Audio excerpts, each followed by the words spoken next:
खुलुमबाय गुड इवनिं रायजो राजाफोर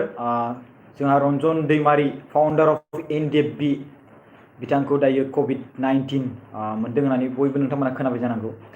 आरो आं नोंथांमोनखौ नैबे जोंनि बिएम सोदोब चेनेल जोंनि बर' हारिनि बिएम सोदोब चेनेल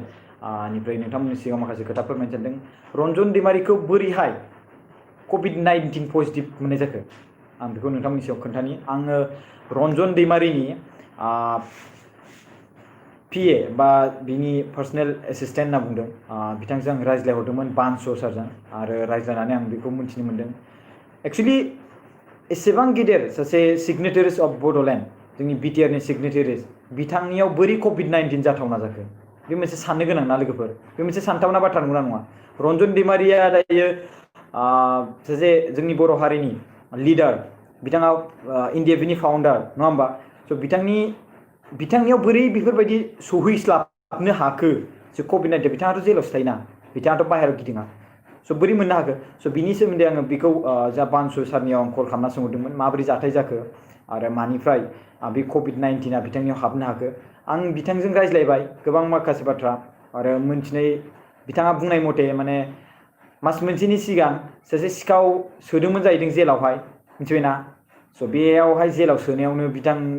बेवहाय गासिबो माखासे दिनै 14 जन ना 16 जनसो मोन्दों जाहैबावदों खोनानाय मथे आरो बिनि गेजेरावहाय संबिजितनिफ्रायबो माखासे मोन्दों होनना बुंदों बाट बेखौ डिक्लेयार खालामाखै होनना बुंदों बानसु सार बुंनाय मथे आंनियावहाय माने रायज्लायनायनि माखासे माबा दङ स' बिनि गेजेरावहाय दायो रन्जन दैमारी सारखौ मोननायनि COVID-19 पजिटिभ मोननायनि जाहोना जाहैबाय कि बे थानाय जेलाव सेन्ट्रेल बेयावहाय माने सासे सिखावखौ सोदोंमोन जाहैदों बेयावहाय आरो बेयावहाय बे सिखावनाव पजिटिभ मोन्दों जाहैदों दा बे जाय सिखावखौ सोहैदोंमोन मास मोनसेनि सिगां बे पजिटिभ मोन्दों जाहैदों मिथिबायना लोगोफोर स' बे सिखावनिफ्रायनो गासिनोबो गोसारनाय बायदि बे बाथ्राखौ खोनानो मोन्दों बाट आबुं बाथ्राखौथ' माखासे सरकाराथ' खोन्थाखागोन बाट आं जोंनि एनडिएफबिनि फाउन्डार जोंहा रन्जन दैमारी सारनि COVID माने पजिटिभ मोननाय हिसाब बायदिब्ला नैबे सिखावनि दारैनो जानांगौ बेबायदि आसा थांदों लोगोफोर बिराद दुखुनांथाव बाथ्रा जोंना रन्जन दैमारी सारा लिडारा बड'लेण्डआवहाय मोजाङै थानोथ' मोनाखै जेलाव थायोब्लाबो थानो सुखुवा ओरैबायदि जाथाय जाना दङ थाबैनो बिथाङा हामथों आरो लोगोसे थाबैनो बिथांखौ सरकारा एसे रेहाय होथों बयबो बिनि सायावहाय मोजांखौ लुबैनानैनो जोंनि लिडारफ्रा माखासे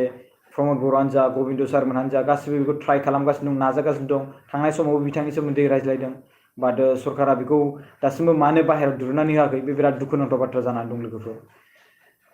आं बेखौ आसा खालामो बे COVID-19 पजिटिभ मोननायनि बेवहाय बे हामोब्ला बिथांखौ एसे रेस्ट होथों आरो बिनि नांगौब्ला बिथांखौ उदां खालामथों जोंनि प्राइम मिनिस्टार नरेन्द्र मदि भारतनि प्राइम मिनिस्टार अफ इन्डियानि जोंना भारतनि मन्त्रि दायो जोंहा नरेन्द्र मदिखौ जों खावलायनाय थाबाय जोंनि बर' हारिनिफ्राय आरो जोंनि बिएम सोदोब चेनेलनिफ्राय जानानै थेंक इउ सो माच गाइस आरो गाबोनहाय बानस' सारमोनहा प्रेस मिट खालामगोन होननानै बेखौ खोनानो मोन्दों आरो सरि गाइस बारा मोजां माबा जायाखै स' गाबोनहाय बानस' सारमोनहा प्रेस मिट होगोन जाहैदों आरो बिनि गेजेरावहाय आं नोंथांमोनखौ बेखौनो खोन्थायो दायो येस COVID-19 मोननाय जादों रन्जन दैमारी सारनियाव दायो बिथाङा GMC हस्पिटालाव दं जाहैदों दा 5टा ना 4टानिफ्रायनो बिथांखौ हस्पिटालावहाय ट्रिटमेन्ट खालामनो थाखाय नाजाबाय थादों होनना बुंदों 5टानिफ्राय बाट मोननो थाखाय बारा गोबाव नङा 15 मिनिटसो जाबाय बिनि आगोल आं रायज्लायदोंमोन बानसु सारजों दायो मोनबाय जाहैदों दायो ट्रिटमेन्ट खालामनो थाखाय दायो GMC हस्पिटालाव दं जाहैदों बिथाङा स' मोजां बिनि सायावहाय ट्रिट खालामथों आरो जोङो बेखौ मोजाङै फोथांना लाखिबाय थानो हाथों थेंक इउ सो माच गाइस गिनो गोनां बाथ्राया बेनो जों COVID-19 गोबां बारानिफ्राय बारा जालांगासिनो दङ नायलाय जेलनि सिंसिम सहैलायबाय आरो लोगोसे दायो रन्जन दैमारी सारजों रावबो गैफाया होनना बुंदों फनजोंनो माखासे बिथांजों रायज्लायदों दायो बिथांजों टकिं खालामगासिनो दं रायज्लायदों बिथांखौ मोनसे एनार्जि होदों बिथांखौ मोनसे मटिभेट होदों स' थांनोथ' मोना आरो गिनाय थायो गावबा गाव लाइफ नङा होमबा स' बे हिसाबै आं बेखौनो रिक्वेस्ट खालामो बिथांनि माखासे आफादनि माखासे सोद्रोमाफ्रा बिथांनि हस्पिटालाव थांनानै माने लोगो हमहैथों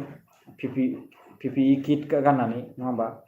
पार्सनेल प्रटेक्शन इकुइपमेन्ट किट बेखौ गाननानै लोगो हमहैदों आरो बिनि गेजेरावहाय बिथांनि सायावहाय माखासे इनफरमेसन लानानै माबोरै जाखो बोरैहाय जानो हाखो बेफोरखौ इनफरमेसन ओरैनोथ' कलाव खालामनो हायो बाट भिडिअ खालामना मोनसे निउस सिस्टेमै आरोना मानो होनबा सासे बिथाङा जोंनि बर' हारिनि सासे बिग्रायारि नङा होमबा बिनि थाखायनो एसे बेफोरबायदिथ' खालामनो हाथारो नङा होमबा? स' थेंक इउ स' माच गाइस, आंना बेनो बिबुंथिया दिनैनिया। खुलुमबाय।